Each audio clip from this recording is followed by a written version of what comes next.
আজি বৰমা বাৰোৱাৰী দুৰ্গা মহোৎসৱ সমিতিৰ স্থায়ী কাৰ্যালয়লৈ আমাৰ গাঁও প্ৰধান আইচি বন্ধুসকল আৰু লগতে সাংবাদিক বন্ধুসকল, আজি আমি এই প্ৰেছমেটটো এইকাৰণেই উপস্থাপন কৰিছোঁ যে আজি আমাৰ এটা দীৰ্ঘদিনীয়া সমস্যা।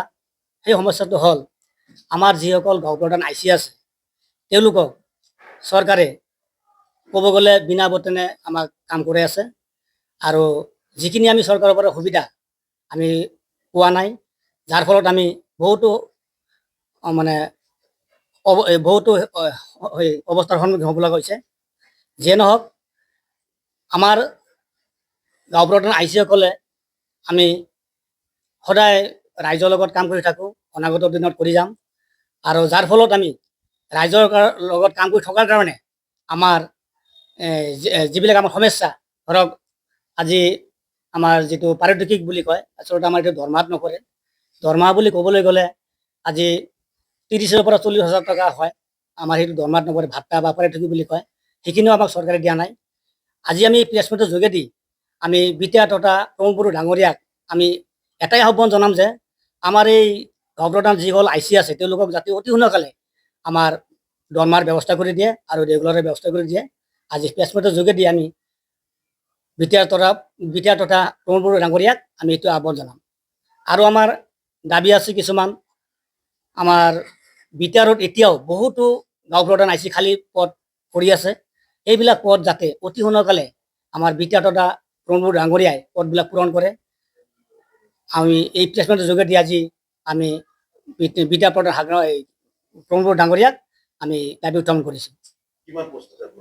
আমাৰ বৰ্তমান আমি গাঁও প্ৰধান আইচি কৰ্মৰত হৈ আছোঁ। মচলপুৰত আছে 14 জন, জালাৱত আছে 15 জন, বৰমা চাৰ্কুলত 6 জন, গুৰেশ্বৰত আছে 32 জন, তামোলপুৰত আছে 32 জন, ওদালগুৰিত আছে 25 জন। টোটেল 31 জন গাঁও প্ৰধান আইচি আমি কৰ্মৰত হৈ আছোঁ বিটিচিত। 1 টকাও পোৱা নাই। আমি কিছুমানৰ 5 বছৰ হ'ল, কিছুমানৰ 2 বছৰ হ'ল, কিছুমানৰ 3 বছৰ হ'ল, কিছুমানৰ 4 বছৰ হ'ল, এনেকৈ হৈ মোটামুটি ধৰক 5 বছৰ 6 বছৰ কিছুমান পুৰণি আছে। মুখ্যমন্ত্ৰীক আবেদন জনোৱা হৈছিলে, স্মাৰকপত্ৰ দিয়া হৈছিলে আৰু ইষ্টাৰতো আছে আমাৰ প্ৰমোদ বড়ো ডাঙৰীয়াক। আমাৰ এই একো আজিলৈকে কোনো আমাক হেৰি দিয়া নাই।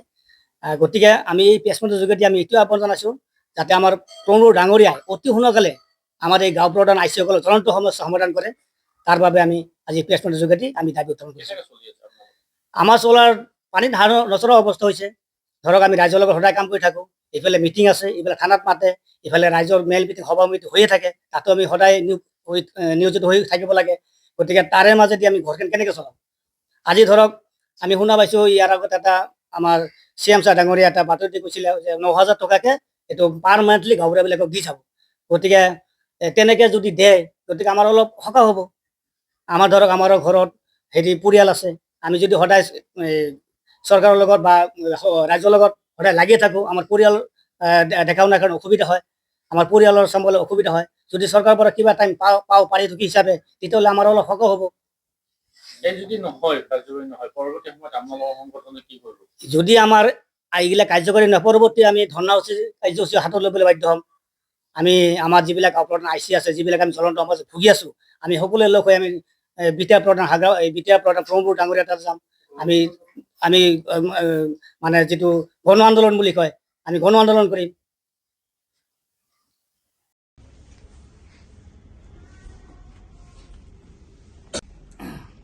আজি